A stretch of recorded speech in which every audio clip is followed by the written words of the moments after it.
Glória a Deus pelo verão de Curitiba ou de Colombo, né? Quase estava congelando ali. Vai, toma um café para esquentar. Mas glória a Deus. Para mim é uma grande alegria. O Rafão vai trazer um apoio aqui para me ajudar, porque por mais que eu seja um financista, eu não vou trazer números hoje, então não vou usar telas.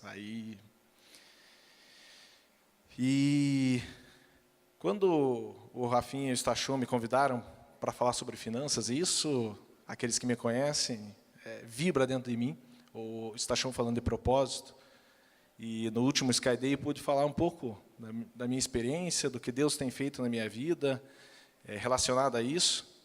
Comentei com vocês no último Skyday que há 10 anos atrás, isso em época de faculdade, nem faz tanto tempo assim, eu não gostava nem de falar em público para apresentar trabalho. Vamos apresentar o trabalho, sabe? Não, você fala, né? E Deus vai nos levantando, usa vasos. E aí Deus me deu uma palavra que eu já compartilhei com vocês. Então é com muito temor que eu estou aqui. Eu tenho plena certeza que não é pelo Tiago, pelo que o Tiago tem aprendido, dos estudos, pelo que eu tenho vivenciado na prática, mas tenho plena certeza que Deus tem algo poderoso hoje para cada um de vocês. Ontem eu estava numa conferência de mulheres. Eu achei que falar para, sei lá, umas 400 mulheres que tinham lá seria bem difícil. E foi tranquilo, mas pode ter certeza que para falar para vocês hoje está sendo mais difícil do que falar ontem para 400 mulheres. Porque uma coisa é você falar, e aí o Stachon levantou a bola aqui, de algo, de certa forma, polêmico. A gente tem visto, tem circulado em algumas igrejas, e o assunto dinheiro ainda mexe com a grande maioria das pessoas. E isso também dentro da igreja. A gente vê claramente dois lados, dentro da igreja, né, e fora da igreja, mas os dois lados são iguais. Ou pessoas endividadas, escravizadas pelo dinheiro, que não conseguem sonhar, que não conseguem se planejar, porque estão, talvez, não escravas do medo, mas escravas do dinheiro. Escravas da dívida. Legal, levanta minha mão, mas daí chega segunda-feira, meu Deus, como que eu vou pagar essa conta?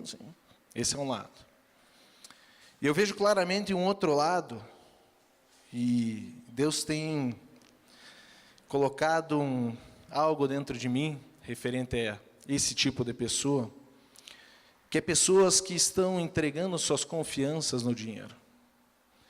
Pessoas que estão fazendo de tudo para acumular riquezas nessa terra. Pessoas que estão dando mais valor ao dinheiro do que talvez para a família. Dinheiro, dinheiro, vou acumular, eu tenho que ganhar, eu tenho que ser milionário. E onde que eu vou? Agora eu vou para cá, e eu vou ganhar dinheiro. E dinheiro, e dinheiro, e dinheiro. E a pessoa se move por dinheiro. E graças a Deus que eu tenho tido alguns retornos bem positivos. Isso move a gente, isso é bem prazeroso. Não para nossa honra, mas total honra e glória de Deus. Mas pessoas vindo até mim, testemunhando. Às vezes uma semente que se lança numa palestra, uma apresentação, e às vezes até mais técnica, que faz com que essas pessoas mudem a sua trajetória. Eu lembro, a minha avó sempre falava, uma frase que eu nunca me esqueço. Filho, caixão não tem gaveta. Não sei se já viram isso. E aquilo sempre ficou em mim, caixão não tem gaveta. Ei, mas tá, e daí? Vamos esquecer que se Jesus não voltar e a gente morrer, e daí? O que nós estamos plantando? O que nós estamos passando de valor para os nossos filhos relacionado ao dinheiro? Isso é uma preocupação que nós temos que ter. E uma das coisas que me motiva a estar aqui hoje na Sky, e eu já confessei isso publicamente, eu acho, é que um dos pilares é finanças. Porque por muito tempo a igreja tratou isso ou como do mamão, não, isso é pecado, dinheiro é pecado. Ou como até uma certa, todo mundo conhece, teoria da prosperidade. Não, todo mundo é rico, festa! E aí o camarada na prática, mas ou eu sou um miserável, que daí não preciso, mas daí eu não vejo, e agora? E graças a Deus a gente tem trabalhado isso na luz da palavra de Deus. Falando um pouco sobre ofertas e dízimos. Não, estou brincando. A gente começou uma discussão, e eu acho que isso é saudável, quando você começa um projeto, uma igreja, você discute algumas coisas que talvez eu não vim de uma família convertida, então eu me converti isso na juventude. Mas algumas coisas que talvez você não questiona, que você não vai até a palavra de Deus, como o Stachon colocou ali. Tá, e se o irmão está necessitado, e daí? E agora? Vocês estão ouvindo? O microfone está legal? E algumas coisas você acaba não buscando na palavra de Deus e acaba, de certa forma, aceitando aquilo como uma lei. E uma das coisas que nós fizemos como Sky foi, vamos discutir dízimo? Vamos falar sobre dízimo? O entendimento que nós tivemos é que o dízimo não é para a nossa época. A obrigatoriedade do dízimo, dê os seus 10%, foi dada na lei, na época de Moisés. Eu, depois desse estudo, ainda em cima dessa palavra, eu fiquei 1, 2, 3 semanas, Deus, não, mas é isso mesmo, Deus, e buscava texto bíblico. Em nenhum texto do Novo Testamento é dada com uma ordenança, dê o seu dízimo. Mas nós acreditamos piamente na liberalidade da oferta, na intencionalidade da oferta. E isso é muito mais difícil, muito mais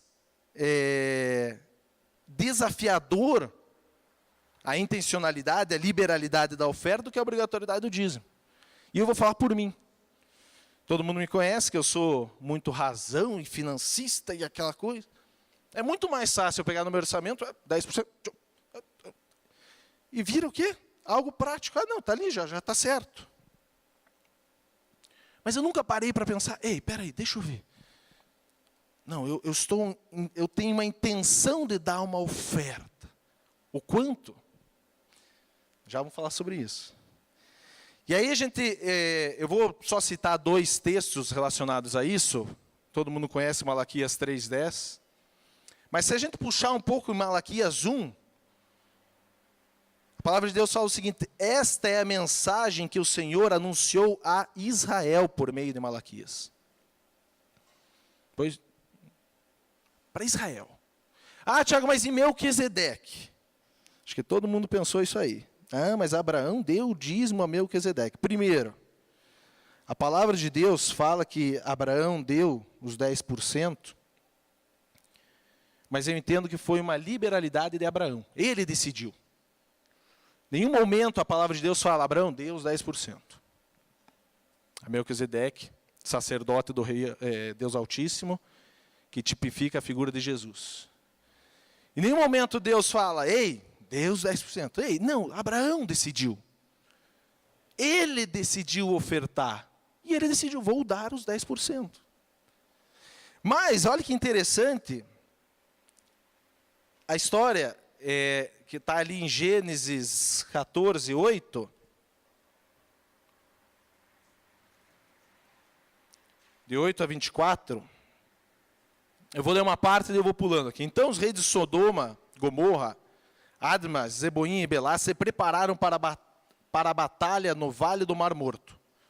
Lutaram contra Quedorlaomer, rei de Elão, e alguns outros reis.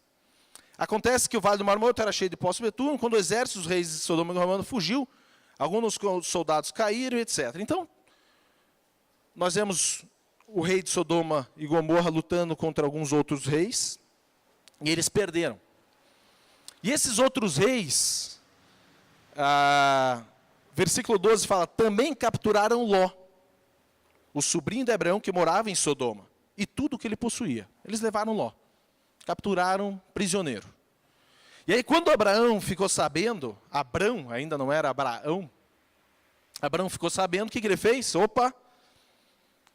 Abraão soube que seu sobrinho Ló havia sido capturado, mobilizou os 318 homens treinados que tinham nascido em sua casa. Perseguiu o exército de Quedorlaomer até alcançá-los em Dan, onde dividiu. E aí, Abraão recuperou todos os bens saqueados. Olha que interessante. Abraão recuperou os bens saqueados. De quem que eram os bens? Eram de Abraão?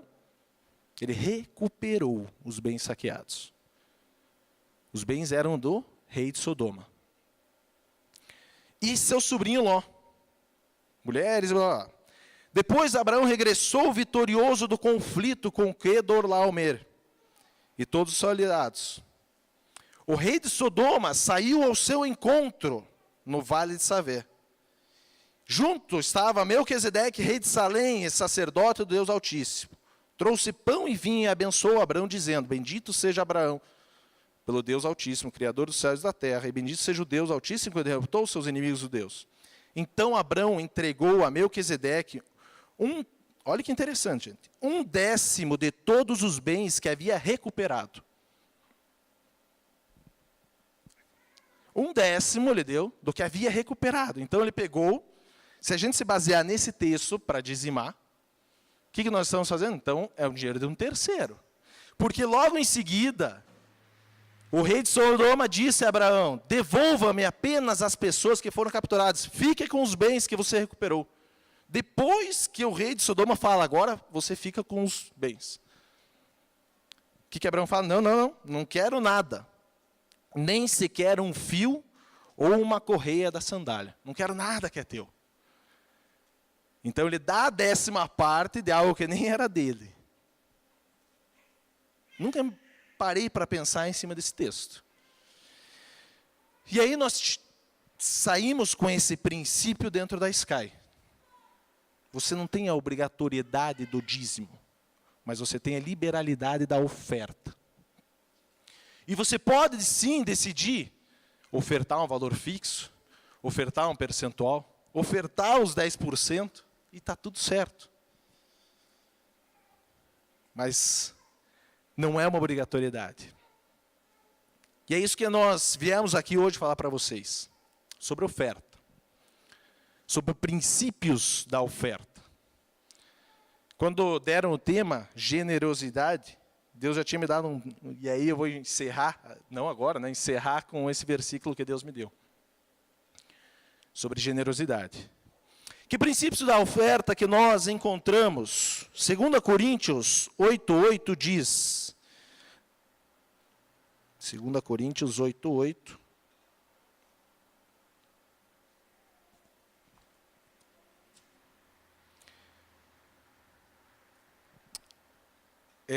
Esse capítulo, Paulo incentiva a contribuir com generosidade, e ele fala o seguinte: não estou ordenando que o façam, mas sim testando a sinceridade de seu coração ao compará-lo com a dedicação dos outros.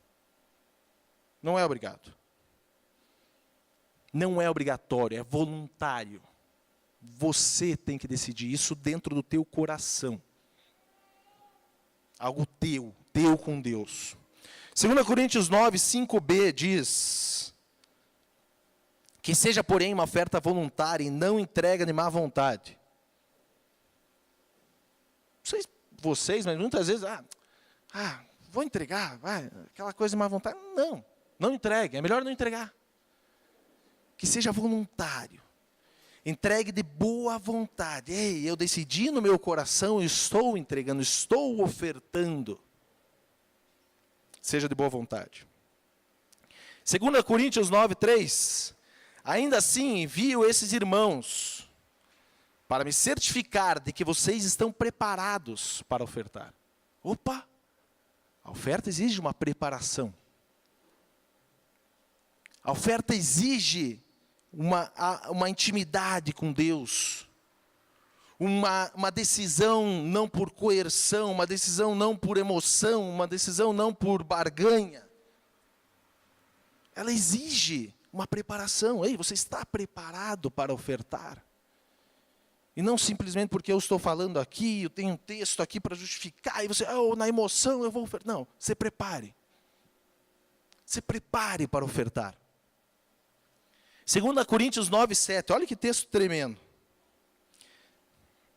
Quero que cada um de vocês tenha tempo suficiente para pensar.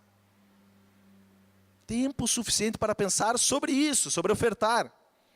E decidir o que vai ofertar. Essa medida evitará que se lamentem depois por oferta dada sob coerção. Deus ama o doador que se alegra com a doação.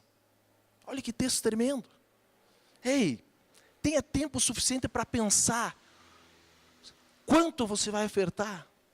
Que não seja por coerção, que você não se lamente depois, meu Deus, eu dei aquela oferta de 10 mil reais e agora lascou, como é que eu vou pagar minhas contas? Tenha tempo, você tem que se alegrar. Se alegre, Deus ama aquele que se alegre no que está doando. Aquele que tem uma boa vontade no que está fazendo. Tenha tempo para pensar, se alegre na doação. Decida no seu coração o quanto dar, sem obrigação. Ei, decida você.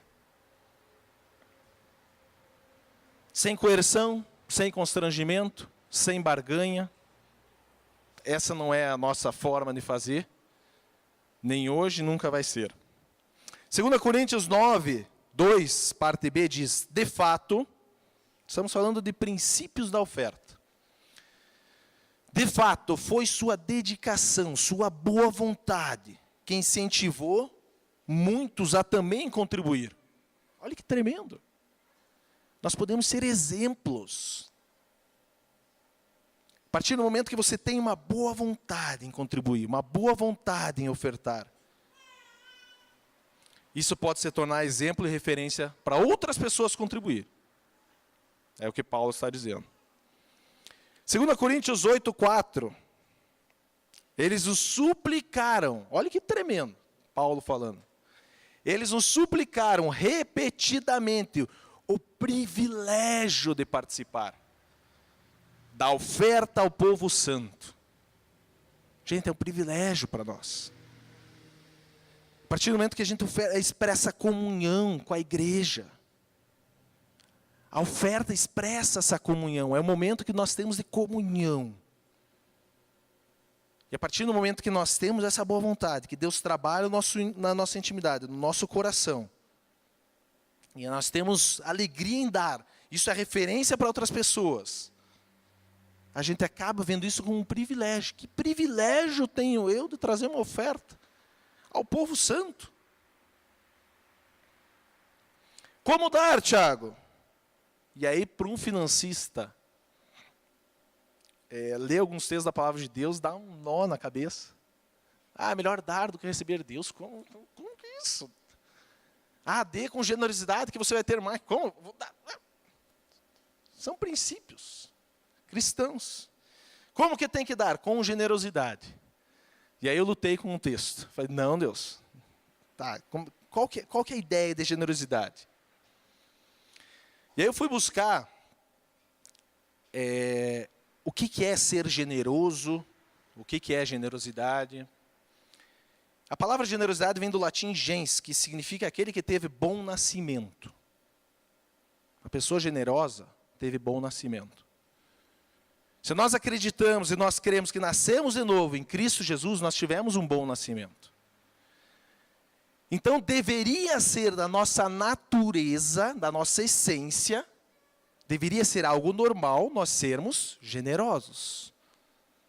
Porque nós tivemos bom nascimento. Então eu sou generoso. Eu não vou me tornar um generoso. Eu sou. E é interessante que Paulo fala isso.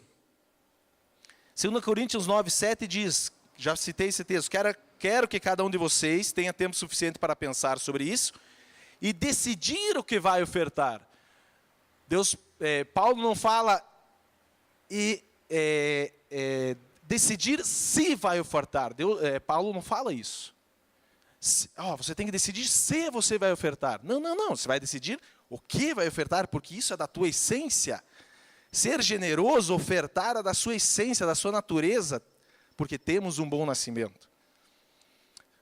2 Coríntios 9:1, na verdade, quando a esse serviço ao povo santo ofertar, olha Paulo falando, não preciso lhes escrever. Ei, não preciso. Sei quanto estão ansiosos para ajudar. E expressei às igrejas na Macedônia meu orgulho de que vocês, na Acaia, estão prontos para enviar uma oferta desde o ano passado. Olha Paulo falando, ei, eu sei que eu não preciso falar isso para vocês. Na verdade, eu não deveria estar aqui falando sobre isso aqui. Isso faz parte do cristão. A generosidade. O bom nascimento. Outro significado de ser generoso é ser nobre. Ter atitudes nobres. Nobreza. Porque eu fui tentar entrar em algo maior do que simplesmente o dar. E acho que isso é só uma ponta do iceberg a partir do momento que a gente tem um vasto conhecimento sobre isso. Ser nobre, ter nobreza, estar ligado à nobreza, ter boa reputação, boa linhagem, dotado de caráter e sentimentos nobres. Deve ser natural, ter boa educação, requinte, bons comportamentos. Isso é ser generoso. Não é só o ato de dar dinheiro. O ato de generosidade deve ser feito de forma desinteressada, sem esperar nenhum retorno. Muitas vezes uma pessoa pode estar dando muito dinheiro, mas não ser generoso. Porque é algo sem interesse. Não, eu dou, vou dar um exemplo de dinheiro, que é o nosso assunto, finanças, mas é de forma desinteressada. Ei, eu não espero nada em troca, eu faço isso porque eu sou assim. É da minha natureza ser generoso. E dentro do ser generoso, do ser nobre, eu quero trazer alguns conceitos, alguns posicionamentos que eu vejo de um nobre. Se a gente pegar na história, um nobre, um rei, ele tem algumas atitudes.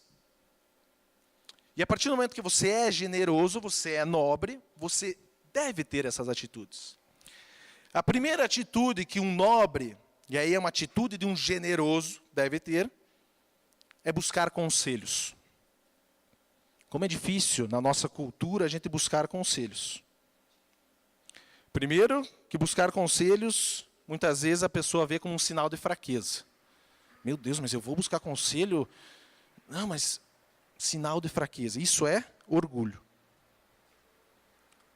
Um dos outros motivos que nós vemos muitas vezes as pessoas não buscando conselhos é porque elas não querem ser confrontadas.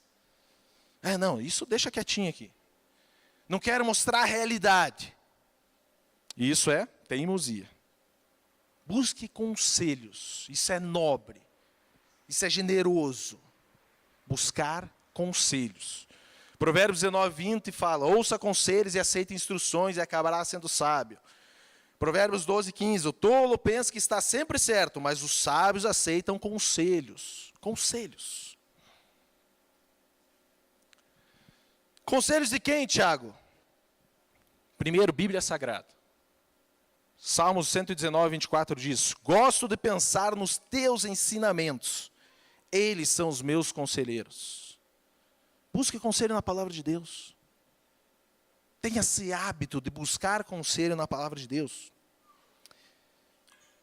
Buscar conselho de quem mais, Thiago? Justos, pessoas que levam Deus a sério. Salmo 37, 30, 31 diz, os justos dizem coisas sábias e sempre falam que é direito e é certo. Você já compartilhou um projeto com uma pessoa, que a pessoa, você sai de lá, chega empolgado e sai, meu Deus, que o cara só faltou... Compartilhando projetos, se aconselhando com pessoas que vão, muitas vezes, derrubar esse projeto. Um dia que eu tenho negócio, isso eu tenho comigo. Compartilhe projetos com pessoas que têm uma fé ou igual ou superior à tua. Aí você chega lá empolgado. Mas irmão, calma, não é bem assim. Você tem que pensar um pouco mais sobre isso. E aí nós vemos isso quando Moisés envia os 12 espiãs para Canaã. Números 13:30, vemos uma posição de Caleb, 12 pessoas foram lá. Ei, vamos olhar Canaã. Caleb voltou. E aí reportou para Moisés. O que Caleb falou? Vamos atacar agora e conquistar a terra deles. Nós somos fortes e vamos conseguir. E aí no versículo seguinte, 13:31, os outros que foram com Caleb disseram: não podemos atacar aquela gente, pois é mais forte do que nós. Para quem nós estamos pedindo conselhos? Cuidado. Compartilhar projetos com pessoas que, assim como esses outros espiãs viram dessa forma. Não, mas não é bem assim. Eles são mais fortes que nós. Peça conselho do seu cônjuge. Para vocês terem uma ideia, todo mundo acha que, por exemplo, as finanças, eu não peço conselho para o... Pelo contrário. A mulher, eu estou olhando em casa, tá? A mulher é mais intuitiva, mais sensitiva para algumas coisas. Aí, você sabe, eu vou pedir conselho. Não, mas eu sou o bambambam das finanças, estudo isso, trabalho com isso. Não, esquece.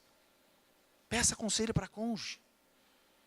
Isso tem uma certa valorização também em casa, uma concordância, uma unidade, a importância no lar de vocês, para quem é casado. O casal estar em concordância nas finanças. Estar em unidade nas decisões. Peça conselho para o seu cônjuge. Peça conselho para os seus pais. Mas o meu pai é um ignorante. É bíblico, gente.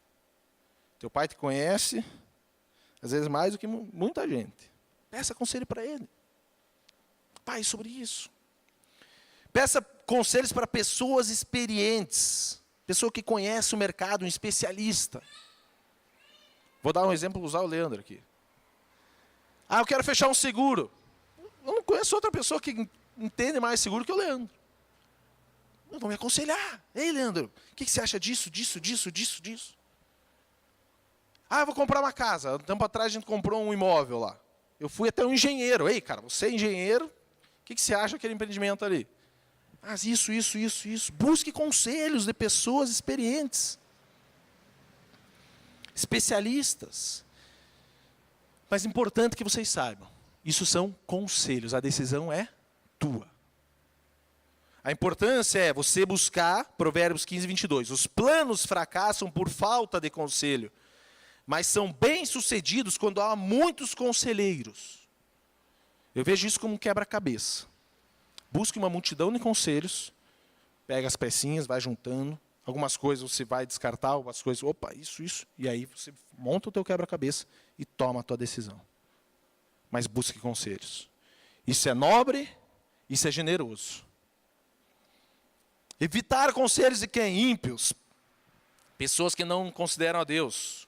Como é feliz aquele que não segue o conselho dos ímpios, 15:22.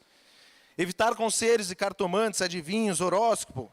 Levítico 19:31, não procurem ajuda dos que invocam os espíritos mortos, os que adivinham o futuro. Isso é pecado, e falar com vocês, fiquem puros. Eu sou o Senhor, o Deus de vocês. E cuidado com conselhos tendenciosos. Isso é muito grave. Segundo ponto, dentro de ser nobre, é dar bom testemunho. Um rei precisa dar bom testemunho. Ser exemplo. Eu acho que a partir do momento que você tem uma conversão, em que você nasce de novo, você vira vitrine. Ei, as pessoas vão te olhar, cara, o que o cara vai fazer com esse posicionamento? Vamos ver qual que vai ser a atitude dele em relação a isso. Isso eu vejo diversas vezes, por exemplo, na empresa que eu trabalho. De pessoas indo até mim, sabendo que eu sou cristão, posicionado. Tiago, isso aqui. Não, a gente vai fazer assim. E eles já esperam isso. Agora imagina eu vir aqui e falar para vocês, bonito, na segunda-feira. Não, isso a gente dá um jeitinho assim, assado, e daí deixa assim. Ei, que tipo de cristão você é? Dê bom testemunho. Lucas 16:1-2 diz. E dizia também os seus discípulos. Havia um certo homem rico, o qual tinha um mordomo. E esse foi acusado perante ele de dissipar os seus bens. E ele, chamando, disse-lhe: que é isso que ouço de ti? Dá contas da sua mordomia, porque já não poderá ser mais meu mordomo. partir do momento que a gente entende que tudo é de Deus, e Ele nos dá, para cuidar, para sermos mordomos fiel, e a gente não faz a nossa parte, primeiro, isso se torna conhecimento público. Ali fala que ele foi acusado. Aí isso é mau testemunho. Quando nós não temos um posicionamento de mordomos fiéis. E a consequência disso, Deus nos retira da posição de mordomos. Não poderá ser mais meu mordomo. Nós precisamos ser exemplos de como lidar com o dinheiro, com as finanças. Você precisa ser uma referência, não precisa ser um bambambam em finanças. Você precisa saber lidar com o dinheiro. Ser fiel. E aí nós tratamos isso no último Sky Day. Parte de contentamento, planejamento, trabalho, excelência e assim por diante. Outro ponto que um nobre faz, um generoso faz. É uma atitude de um generoso. Fazer tudo com excelência como gratidão a Deus. Colossenses 3, 23 e 24. Tudo que fizerem, façam de todo o coração como para o Senhor e não para os homens. Eclesiastes 9, 10. O que suas mãos tiverem que fazer, que o façam com toda a sua força, pois na sepultura, para onde vai, não há atividade nem planejamento, não há conhecimento nem sabedoria. Ei, arregaça as mangas. Um dia eu ouvi um pastor falar, eu achei muito interessante o que ele falou, que nós devemos orar como se tudo dependesse de Deus, mas agir como se tudo dependesse de nós. Ei, vamos arregaçar a manga, vamos fazer. Oh, Deus, eu quero. Tá, mas levanta e vá, faça, trabalhe, faça com excelência. Os projetos que estão na sua mão, o propósito que Deus te deu. Ser generoso é deixar herança. Isso nós vemos em outros reinados, a preocupação de um rei deixar herança para o seu filho. Isso é ser generoso. Provérbios 13, 22. O homem de bem deixa herança aos filhos dos seus filhos. Deixa herança para os seus filhos. Um dia eu vi um amigo meu falando, não, meus filhos que se virem, eu tive que me virar, é problema deles. Ei, deixa herança. Isso é sinal também de uma gestão financeira eficaz na tua vida. Aquele que não deixa nada, meu Deus, o que você foi negligente? Porque você não deixou nada. Só dívida, às vezes. Deus. Ser generoso é cuidar das coisas dos outros. Lucas 16, 12. E se vocês não forem dignos de confiança em relação ao que é dos outros, quem lhes dará o que é de vocês? Isso eu estou falando quando você está hospedado num hotel. Isso eu estou falando na nossa cidade. Isso eu estou falando desse local que nós estamos alugando. Cuide da coisa dos outros. Isso é ser generoso, isso é nobre. Eu um dia estava dando uma carona para um colaborador. E eu não tenho hábito de jogar nada pela janela. E essa pessoa chegou, posso jogar os chicletes pela janela? Meu Deus, cuida da coisa dos outros. É a tua cidade. Eu tenho pavor de chicletes. Acho que na minha... quando eu era criança, eu pisava, mas era batata. Eu sentava, não acredito, essa traia que fica... Tem que cuidar da coisa dos outros, gente. Cuidado do ambiente que nós estamos passando. Empresta algo para alguém, isso é nobre, isso é generoso. O ser generoso aqui não está só ligado a dinheiro. São atitudes generosas. Ser generoso é você prestar contas. Tenha o costume de prestar contas a alguém.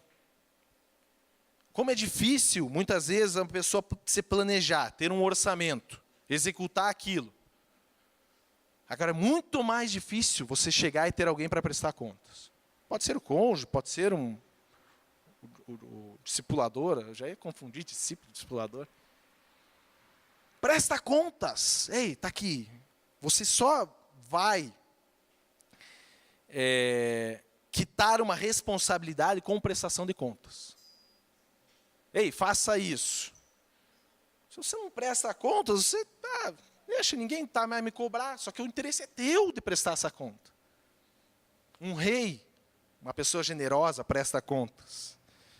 Busque conhecimento financeiro.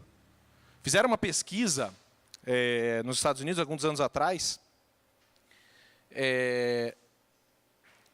de alguns conceitos financeiros, algumas perguntas, etc., para saber quantos países conheciam financeiramente, eram ignorantes financeiros. Pasmem, eles chegaram à conclusão que 2/3 dos brasileiros são ignorantes financeiros. As perguntas eram relacionadas à inflação, aritmética básica, juro composto e diversificação de risco. Não vou nem perguntar sobre essa... Veja, o que é... Tiago, o que é inflação? Não, calma, gente. Gente, nós precisamos entender disso. Isso faz parte do nosso dia a dia. Até a dona de casa que vai comprar o tomate na feira, ela está exposta a isso, ela tem que entender. Você vai fazer um financiamento, você vai ter que entender juro composto. Ser generoso é pensar em lucro, não em salário. Isso eu passo para os meus colaboradores. Como é difícil a pessoa trabalhar pela causa da empresa. Estou trabalhando pela causa, pelo projeto. Porque é a visão muito curta do que... Eu não vou fazer o meu aqui porque é o meu salário é uma visão medíocre. Ame a causa do projeto. Eu só cresci profissionalmente a partir do momento que eu comecei a fazer isso. Eu vou abraçar, eu vou pensar na causa. Para onde que a gente... mas eu vou enriquecer o patrão da empresa. Eu já ouvi isso. Olha que visão medíocre. Você é o maior beneficiado. Quem é generoso pensa no lucro, não no salário. O assalariado acha que nunca está sendo reconhecido. Se você é daqueles que você cruza, e daí, como é que está a empresa lá? Meu chefe não me reconhece, porque eu estou naquela empresa há 10 anos, você está trabalhando pelo salário. A partir do momento que você mudar, vou trabalhar pela causa, pelo projeto, você começa a ter outro posicionamento. Ser generoso é pensar no futuro. Não podia deixar de falar disso. Sou um especialista em previdência, em finanças. Provérbios 30, 24 e 25. Formigas são sábias, armazenam sua comida no verão. Vai vir um tempo que você vai precisar de comida. Vai vir um tempo que você vai envelhecer. A alternativa a envelhecer, como é que é, Pia? É morrer cedo. Já me ouviu umas 40 vezes falar isso. É morrer cedo. Alguém quer morrer cedo aqui? Levanta a mão. Nós vamos envelhecer. A gente não vai manter o mesmo ritmo de trabalho. Nós não vamos manter o mesmo gás. Eu preciso armazenar comida para essa etapa da vida. Ser generoso é isso. E por último, que é o nosso tema de hoje, Provérbios 11, 24 e 25. Quem dá, aí eu estou falando de dinheiro, com generosidade, se torna mais rico. Meu Deus, eu olhando esse texto me dá um... Mas o mesquinho perde tudo. O generoso prospera. Quem revigora os outros será revigorado. Sabe o que é ser mesquinho? Demasiadamente agarrado a bens materiais. Que é o que a gente estava conversando no início. O generoso compartilha por bondade. Você que dá com generosidade, você vai ser mais rico. Isso é a palavra de Deus, gente. Isso na teoria, você pegar um monte de especialistas, é louco, cara. Não, se você vai ser rico, se você acumular riqueza. Mas o ser generoso, eu fui construindo o quê? A ideia de que ser generoso é mais do que dar dinheiro, é também dar dinheiro. Quanto dar, Tiago? 2 Coríntios 8, 10, 13. No final fala, não, vou falar todo. Esse é o meu conselho. Seria bom que terminasse quando começaram há um ano, quando foram os primeiros a querer contribuir e a efetivamente fazê-lo.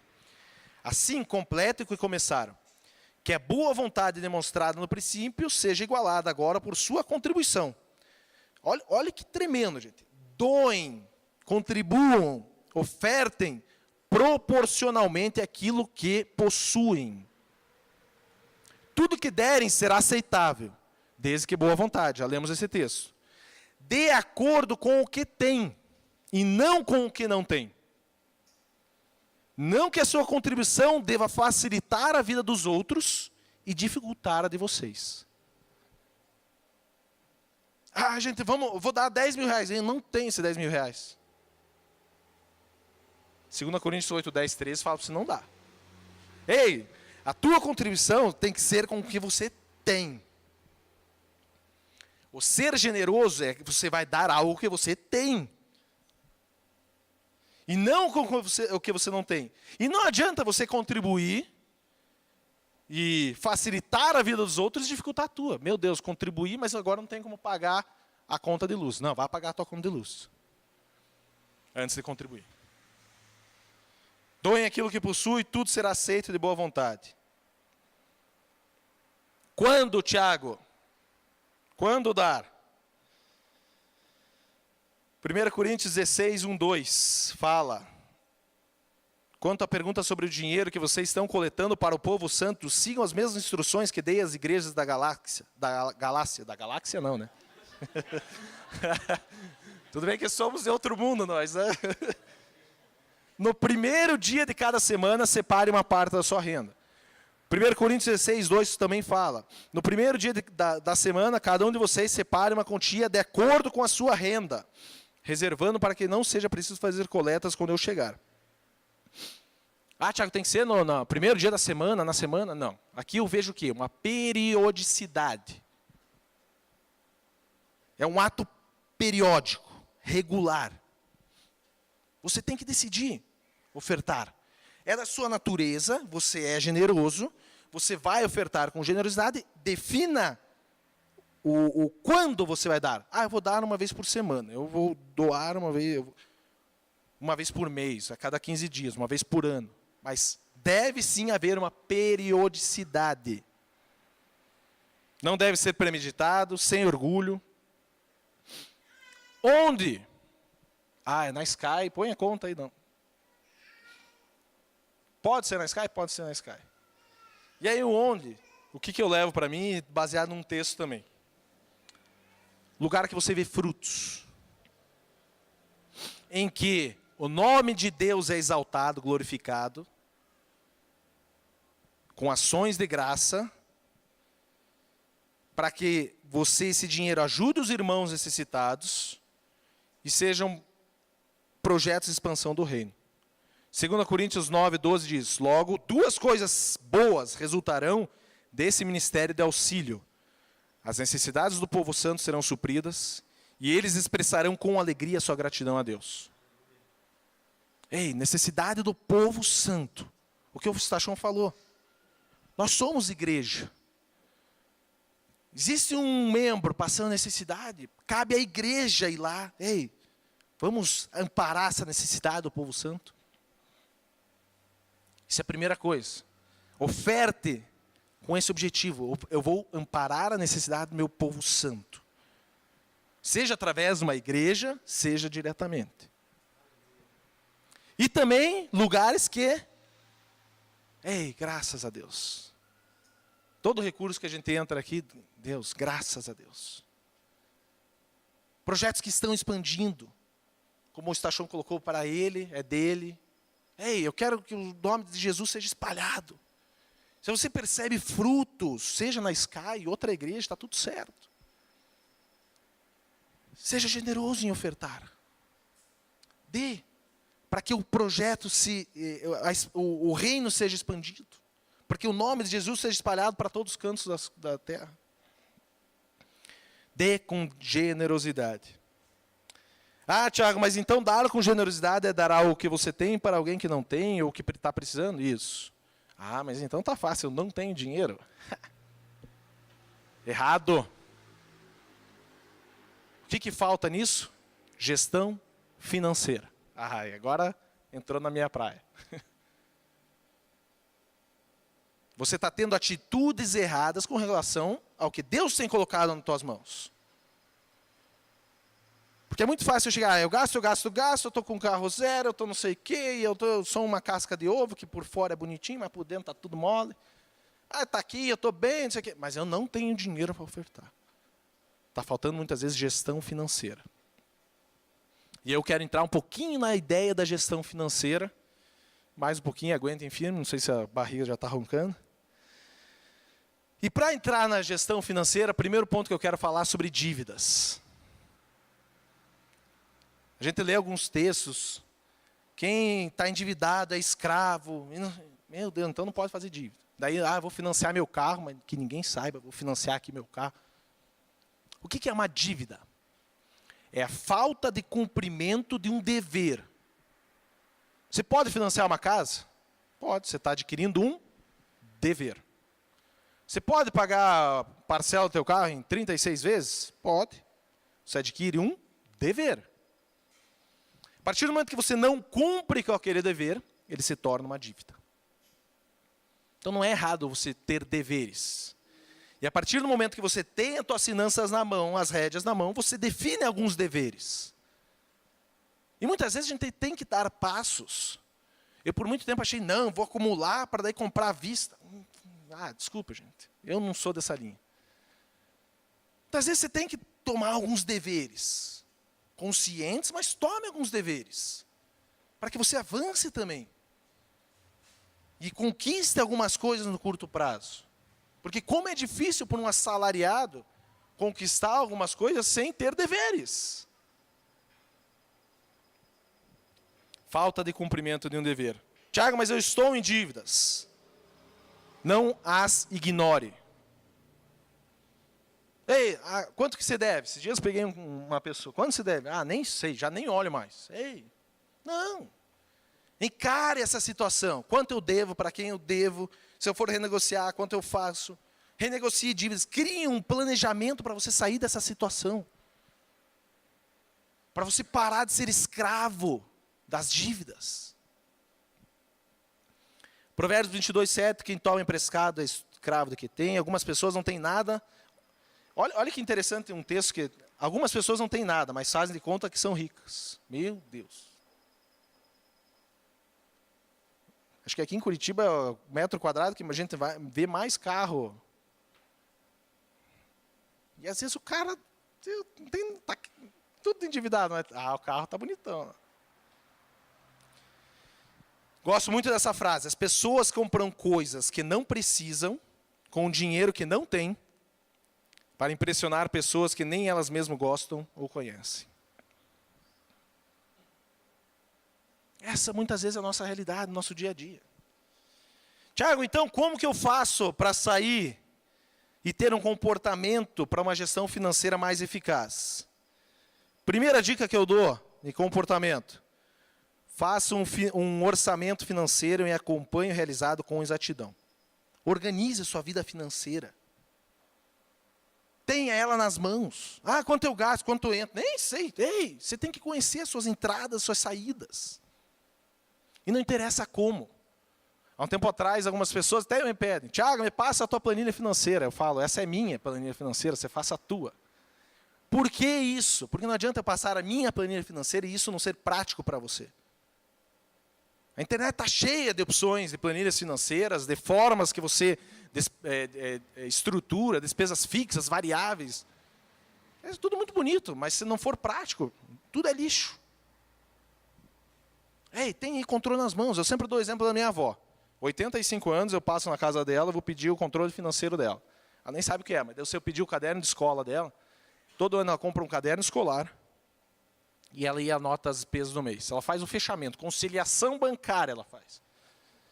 Ela pega ali o extrato do banco, imprime lá, olha, luz, tanto, tanto. Fechou o mês, bateu com o banco, virou a página. Não, vó, você está errada. Eu tenho um aplicativo, agora vou comprar um smartphone para você e a avó vai baixar o guia bolso. Não vai adiantar. O como não interessa, mas você tem que ter o controle. Não tome decisão pela emoção durante uma circunstância, uma crise. Cuidado. Cuidado com decisões tomadas em momentos de crise, principalmente crise financeira. Falei na última vez que a segunda maior causa de divórcio hoje começa com problemas financeiros dentro do casamento. Decisões tomadas em meio à crise, em meio a circunstâncias negativas. O marido começa a dar patada na esposa, a esposa não entende nada, está gastando. Coitada, a esposa sempre é a esposa que está comprando as bolsas e o sapato não para de comprar. E aí o marido vem, já rasga e começa. Segunda maior causa de divórcio. Cuidado com essas decisões. Não compre apenas por desejo. Eu tenho algo comigo. Está com dúvida? Não compre. Ah, estou com dúvida se eu compro isso. Você já fez essa pergunta? Vai, espera mais. Espera amadurecer isso no teu coração. Outra coisa que eu faço. Esses dias eu fiz com o Davi. 4 anos eu já fiz isso. Filho, vamos responder 3 perguntas. Quero, posso e preciso. Primeira, quero comprar isso? Não, eu quero, pai. Posso comprar? Ele já tinha o dinheirinho dele. Não, eu posso comprar. Você precisa comprar? Você tem um monte de brinquedo em casa, você tem um monte de bolinha. Não preciso comprar. Viu, filho? Então não vamos comprar. Não precisa comprar agora. E muitas vezes a gente precisa disso. Não para cada compra que a gente for fazer, vou comprar esses chicletes. Quero, posso, não. Mas compras mais pesadas. Quero, posso, preciso. Totalmente. Diversifique seus investimentos. Olha que texto tremendo. A Bíblia, Eclesiastes 11, 1, 2. Empregue seu dinheiro em bons negócios. E com o tempo você terá o seu lucro. Aplique-o. Aí já está falando para você investir, viu? Em vários lugares. E em negócios diferentes. Porque você não sabe que crise poderá acontecer no mundo. Eu só aplico em imóveis. A palavra de Deus fala para você não fazer só isso. Diversifique. Isso no mercado financeiro geralmente é assim. Quando um negócio vai bem, o outro vai mal. E assim, diversifica. Você pulveriza o risco. Faça um fundo de reserva. Tem algo que você tenha liquidez imediata para você acessar. Não faça investimento especulativo. Crie metas, acumule riqueza com propósito. Defina objetivos. Tenha disciplina para executar os planos. Você vai investir, para que você está investindo? Tem um alvo do teu investimento. Esse investimento é para aquisição de uma casa, de um carro, de uma viagem. Eu guardo tio Patinhas, né? Não estou guardando. Para quê? Não sei. Eu estou guardando. Poupar não é o mesmo que investir. Eu invisto, Thiago. Eu já escutei isso, gente. Eu invisto onde? Na poupança. É melhor do que tirar na conta, né? Mas passa essa. Mas não é o mesmo, gente. Tem investimentos melhores. Que é perda de oportunidade, muitas vezes. Cria uma poupança forçada hoje para ter amanhã. Aqui eu quero usar a ideia do forçado. Porque geralmente quando a gente vai investir em alguma coisa, o que a gente faz? Gasta. Eu vou investir. Opa, não tem. Então no próximo mês eu vou investir. Tem o hábito. Entra no teu orçamento já. Entrou o salário, teu prolabore, assim por diante. Investir. Agora eu vou gastar. Investir. Existe um estudo que se a gente vivesse com 80% do valor líquido que entra na nossa conta, desde que a gente entrasse no mercado de trabalho, nosso futuro estava garantido, e nossos investimentos, etc. 80%. Só que as pessoas gastam 110%. Não gaste mais do que ganhe. Mas isso parece básico. É básico. Como o Stachão falou, algumas coisas aqui vocês já ouvi. Tem praticado? Você tem gastado menos do que você ganha? Desenvolva novas fontes de renda.